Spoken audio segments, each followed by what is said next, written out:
Has this ever happened to you? क्योंकि मेरे साथ तो बहुत होता है।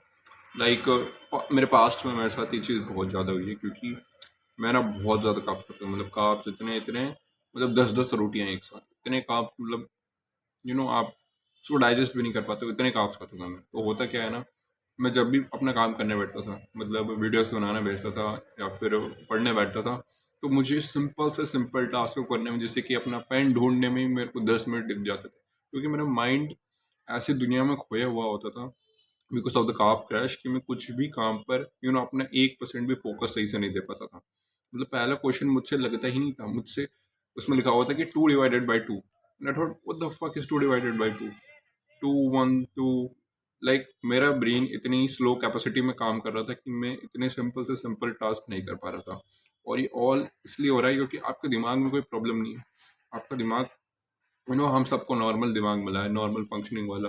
कोई भी इतना डम्बो पैदा नहीं हुआ है कि उसे 2/2 नहीं होता है। पर जो हमारी हैबिट्स होती है डेली की, वो हम ऐसे ही करते हैं, जैसे कि कार्ब क्रैश हो गया, हमारी स्लीप अच्छी नहीं होती, जिसकी वजह से जो हमारे डेली बेसिस पे फोकस रहता है वो घटता जाता है। हम कोई सी भी चीज़ पर फोकस नहीं कर पाते, रील्स और अलग स्क्रॉल करते हैं, हम डोपामिन इतना ओवरलोड कर देते हैं। लाइक हम किसी भी टास्क को यू नो एकदम फुल फोकस से कर ही नहीं पाते हैं। तो मेरे साथ भी काफ़ी होता था पास्ट में कि मैं किसी भी चीज़ पे फोकस नहीं कर पाता था, और ये इसलिए होता था क्योंकि मैं कुछ मिस्टेक्स करता था, और उन्हीं मिस्टेक्स की हम आज बात करने वाले हैं। फर्स्ट ऑफ ऑल तो हमारा कार्ब क्रैश हो गया। कार्ब क्रैश से समझो मैं क्या कहना चाहता हूँ।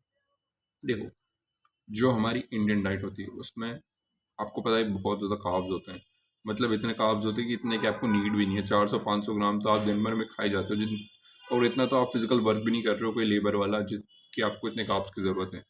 और जो लेबर्स होते हैं वो भी इतना कार्ब्स नहीं खाते, इवन 400-500 ग्राम।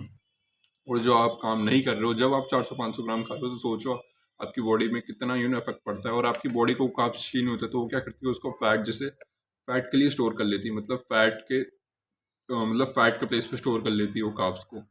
तो होता क्या है कि आपका वेट गेन होने लग जाता है, और आपको आपका मेंटल फोग हमेशा बना रहता है, मेंटल क्लैरिटी नहीं मिल पाती है। तो करना क्या है, इसका फिक्स बहुत ही सिंपल सा है। देखो, अपनी जो भी मील है उसके साथ थोड़ा सा प्रोटीन ऐड करो।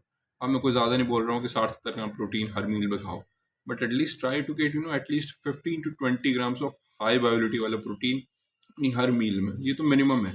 आप मैक्सिमम 30 ग्राम, 40, 50, 60 जितना आपको चाहिए उतना कर सकते हो, बट हो सके तो आप 30 ग्राम तक अपना मैक्स रखने की कोशिश करो हर मील में, क्योंकि वो सबसे बेस्ट रहता है फिर। क्योंकि आप एक साथ ही सारा प्रोटीन खा लोगे, फिर आप अपनी दूसरी मील में पूरा काप्स काप्स खा रहे हो, तो वो काफ़ी बैड इफेक्ट दे सकता है। तो इससे अच्छा क्या करो, हर मील में प्रोटीन को डिवाइड कर लो। अगर आपके पास आप एक मील में ज़्यादा प्रोटीन नहीं खा पाते हो, तो इससे होगा क्या कि जब भी आप कार्ब्स खाते हो, प्रोटीन खाते हो, तो जो कार्ब्स है वो है ना, आपको मेंटल फॉग नहीं देता है, बल्कि वो कार्ब्स एनर्जी में बन जाते हैं। क्योंकि प्रोटीन कार्ब्स जब आप साथ में खाते हो तो आपको एनर्जी मिलती है, पर जब आप कार्ब्स अकेला खा लेते हो तो आपको एनर्जी नहीं मिलती, आपको क्रैश मिलता है, और आपका इंसुलिन लेवल आसमान पे पहुंच जाता है। डैट्स वाई यू फील एकदम स्लीपी स्लीपी और फॉगी फॉगी आपका दिमाग हो जाता है। इसलिए जो भी अपना कार्ब हेवी मील्स होती है उसमें प्रोटीन ऐड करने की कोशिश करो, और कार्ब्स को जितना कम हो सकता है उतना कम करो। मतलब अपना जितना नीड है उस हिसाब से खाओ। जैसे आपको दिन में 1 घंटा वर्कआउट करते हो तो 2 फुल्के खा लो बस।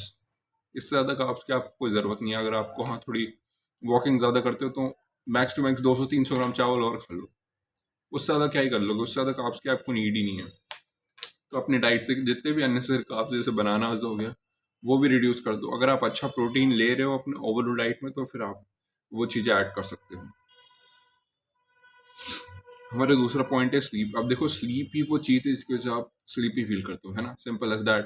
पहला पॉइंट आपने अगर फिक्स कर लिया और स्टिल आप स्लीपी फील कर रहे हो, तो फिर वो आपकी स्लीप का कारण हो सकता है मे बी। क्योंकि अगर आपकी स्लीप अच्छी नहीं है तो आपकी ओवरऑल हेल्थ, और आप अपने किसी भी चीज़ पर फोकस करने की कैपेसिटी घट जाती है आपकी। आपकी स्लीप सही नहीं रहती तो आप सोशलाइज भी नहीं कर पाते हो, और अपना काम भी ढंग से नहीं कर पाते हो। आपको आइडियाज़ नहीं आते कि मैं अभी क्या वीडियो बनाऊँ, मुझे कैसे बोलना चाहिए। जैसे अभी मैं बोल पा रहा हूँ, ये मैं इसलिए बोल पा रहा हूँ क्योंकि मैं अच्छी स्लीप ले रहा हूँ। पर अगर मैं अच्छी स्लीप नहीं लेता तो मैं ऐसे कुछ बोलता, पर आपको कुछ समझ में नहीं आता। इसलिए अगर आप अच्छी स्लीप लोगे तो आप अच्छे से वीडियोस भी बना पाओगे। तो स्लीप के लिए मैंने एक वीडियो बना चुकी है जो मैं डिस्क्रिप्शन में दूंगा, बट मोटा मोटा मैं आपको बता देता हूँ। अपने सोने के 30 मिनट पहले सारी स्क्रीन हटा दो। स्क्रीन आपको पता ही क्यों हटाना है, क्योंकि अब मेलाटोनिन का प्रोडक्शन अच्छे से होगा आपके ब्रेन में, मतलब आपकी बॉडी में, आई मीन। और उसके बाद आप क्या करो कि थोड़ा वार्म मिल्क पी लो अपने सोने से पहले, बेड से पहले। जिससे कि आपका बॉडी को थोड़ा प्रोटीन मिल जाए जो कि वो रात भर डाइजेस्ट कर पाए और मसल रिपेयर में यूज़ हो पाए, मतलब ज़्यादा नहीं, थोड़ा ही। और उससे होगा क्या कि आपकी जो नींद की क्वालिटी है ना, आपको वो जैसे बेबीज़ को नींद आती है ना, वैसे ही आपको नींद आएगी जो आप मिल्क पियोगे।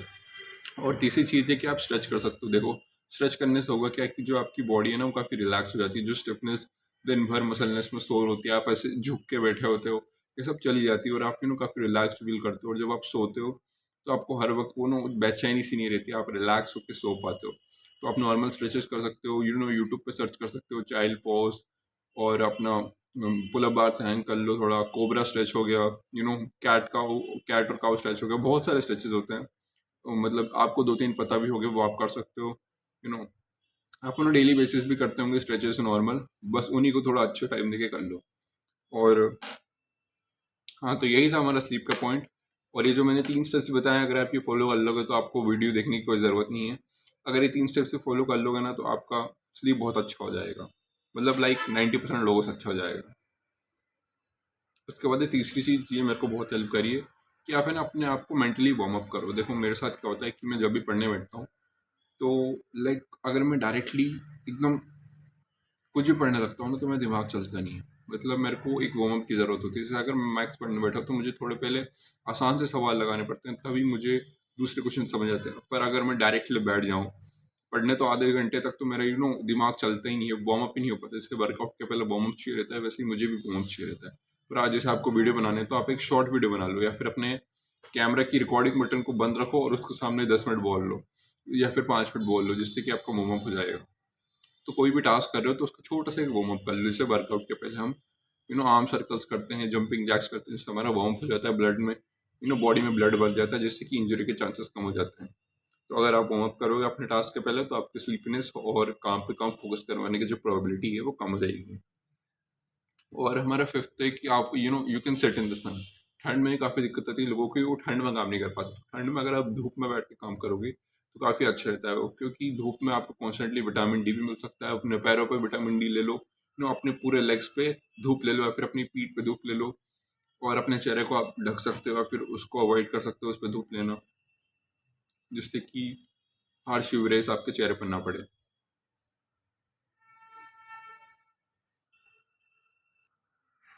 और एक और बेनिफिट ये होता है धूप में बैठने का कि आपको विटामिन डी तो मिल ही रहा है और आपको नींद भी नहीं आएगी।